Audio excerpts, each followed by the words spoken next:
Assalamualaikum warahmatullahi wabarakatuh, teman-teman. Ketemu di Syihab dan Syihab. Saya sama Abi Kurnia Syihab. Abiku Nana ingin ajak Abi ngobrol-ngobrol karena ini sudah masuk bulan Februari. Oke. Berdekatan dengan Imlek. Bagus. Jadi Nana mau tanya ke Abi diskusi soal hubungan Islam dan Cina, Abiku. Oh. Tidak usah terlibat di politik ya. Kita nggak politik, tapi kita mau tahu, mungkin kita bahas soal sejarah, soal bagaimana peradaban dulu dan sekarang, apa yang bisa kita pelajari dari bangsa Cina. Betul. Karena itu momennya bertepatan dengan Imlek. Tapi sebelum masuk ke sana, Bi, penanggalan Imlek, bagaimana sih kita menyikapinya? Bismillahirrahmanirrahim. Penanggalan itu adalah sistem pembagian waktu-waktu, pengorganisasian waktu. Bermacam-macam cara orang dalam menetapkan penanggalan. Ada yang berdasarkan perjalanan matahari, solar system. Ada berdasarkan perjalanan bulan. Ada berdasarkan gabungan dari keduanya. Imlek itu gabungan dari keduanya. Islam juga gabungan dari keduanya, tapi kita ambil contoh, puasa itu berdasar bulan. Tapi sholat matahari. Nah, jadi kalau kita lihat dari sisi ini, sebenarnya tidak ada masalah. Silahkan orang boleh beda-beda, itu budayanya. Nah, tetapi dalam penanggalan ini, dalam rinciannya ada budaya yang tidak sejalan dengan tuntunan agama. Baik itu dalam budaya masyarakat Islam atau masyarakat Barat atau masyarakat Cina. Kita ambil contoh, kawin di bulan Muharram, ada yang tidak mau, ya kan? Padahal sebetulnya tidak ada masalah soal itu. Ya toh? Kalau mau memilih hari perkawinan, boleh pilih berdasar cuaca, jangan undang orang di musim hujan, misalnya. Ya toh? Nah, jadi bukan karena waktunya. Nah, di Barat juga ada hal-hal. Tanggal 13 itu mereka tidak suka. Dianggap angka sial. Angka sial. Padahal itu Islam sejalan. tidak ada angka sial ya? Tidak ada angka sial dalam kita. Nah, di dalam Imlek ada juga hal-hal semacam itu. Hal-hal yang semacam itu yang kita tidak perlu ikuti, kita tidak perlu setujui, walaupun kita harus menghormati kepercayaan orang, budaya orang. Itu jadi Imlek. Nah, kalau selainnya ada yang Abi senang dan sering mendendangkan itu. Kalau Imlek kan itu ada barongsai ya. Oh, itu budaya luar biasa, sangat ini. Ya toh. Nana waktu kecil didendangkan itu lagu-lagu itu sampai sekarang.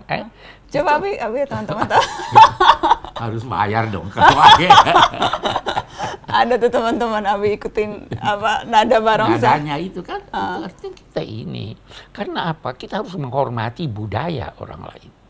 Kita ingin mengucapkan selamat bagi yang merayakan Imlek, tetapi terlepas bahwa kita bukan berarti menyetujui segala budaya yang bertentangan dengan nilai-nilai ajaran agama kita.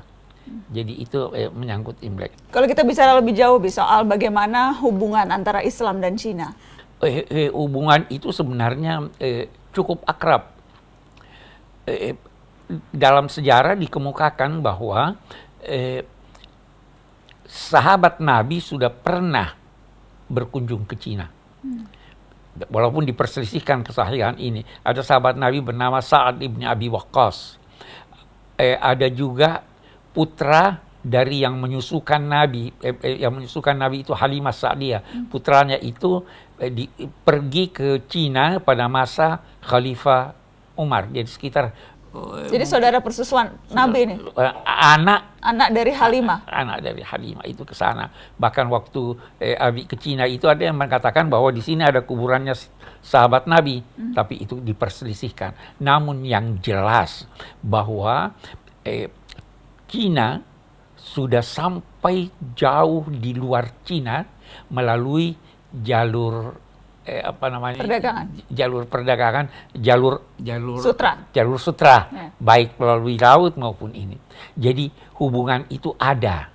Dan buat kita di Indonesia itu lebih diperkuat lagi dengan kedatangan penganjur agama Islam ke Indonesia. Jadi ada orang-orang Cina yang menganjurkan agama, yang datang berdakwah Islam di Nusantara, yang ketika itu memang sudah ada umat Islam di sini.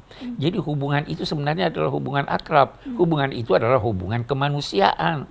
Apalagi Cina memang terkenal dengan peradabannya yang tinggi sejak dulu.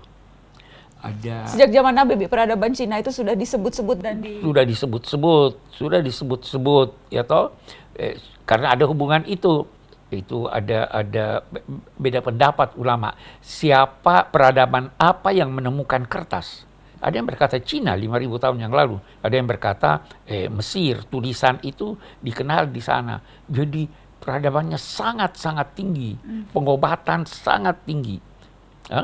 Walaupun peradaban ini kemudian bergeser dari satu negara ke negara lain. Bi, ada ulama yang sempat menyebut, Nana mau tanya Abi betul atau enggak, bahwa tembok Cina pun sempat disebut di Al-Quran. Betul, itu ada pendapat. Ya, jadi Zulkarnain itu dianggap orang Cina. Karena dia dua tanduk itu orang Cina kan rambutnya ada yang terurai ke belakang. Dikepang.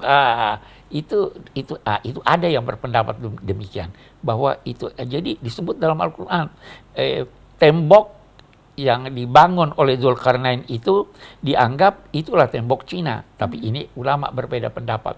Tapi yang Abi ingin katakan bahwa Cina sudah dikenal jauh sebelum datangnya Islam, karena peradabannya sudah menyebar melalui jalur sutra itu tadi.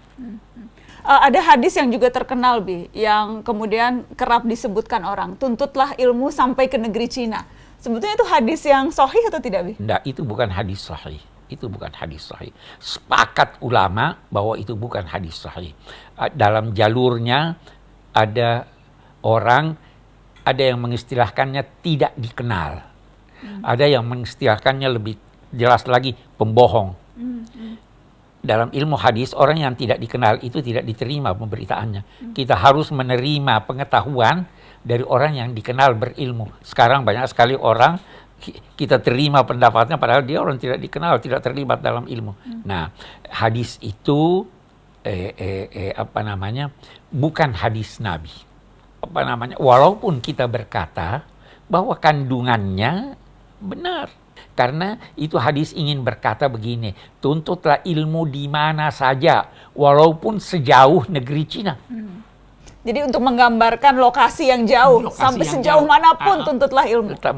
Itu sebabnya ada lanjutan hadis itu yang biasa orang lupakan. Fa inna talabal ilmi fardhidatun ala kulli muslim. Tuntutlah ilmu sejauh manapun ilmu itu walaupun di Cina, karena menuntut ilmu itu adalah wajib. Nah, tapi ketika kita menafsirkan seperti ini, itu sama sekali bukan berarti kita menafikan kemajuan dan peradaban Cina. Karena memang ya buktinya peradabannya sangat tinggi. Salah satu dari 4 peradaban dunia yang sangat mempunyai pengaruh yang besar bagi kemanusiaan. Ya toh? Jadi itu. Jadi betapapun kita ucapkan kepada saudara-saudara kita, teman-teman kita Chinese, selamat Imlek. Selamat Imlek. Selamat Imlek. Sahabatnya Abi ada yang orang Tionghoa? Ada sahabat akrab saya haji bersama dia berkali-kali. Ya toh?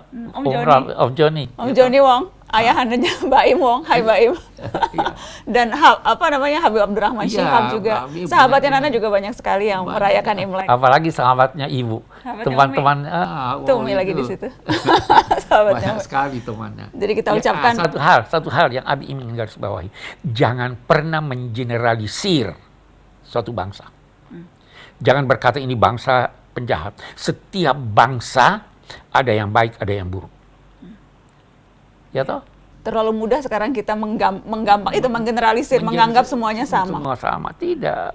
Sekian banyak orang-orang Tionghoa itu yang baik-baik hati, yang ini banyak. Sama seperti halnya bangsa Indonesia juga, Bi, Sakit atau semua. bangsa Arab, Iya. bangsa India, jangan digeneralisir. Jangan digeneralisir. Jangan digeneralisir. Oke, Ya, jadi kita ucapkan Gong Si Fa Chai kepada teman-teman yang merayakan Imlek. Gong Si Fa Chai. Thank you, Abiku. Thank you. Assalamualaikum teman-teman.